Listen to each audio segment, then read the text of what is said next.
silmähän ei kuvannut mitään näköjään. Nyt vasta.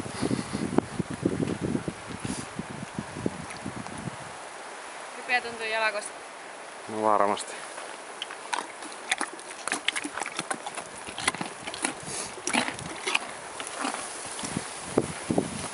Nyt olisi vielä viimeinen paskalähtö tuonne päin, pitää vielä mennä. Papis on vähän sitä mieltä, että jostainko meni koko päivä täällä.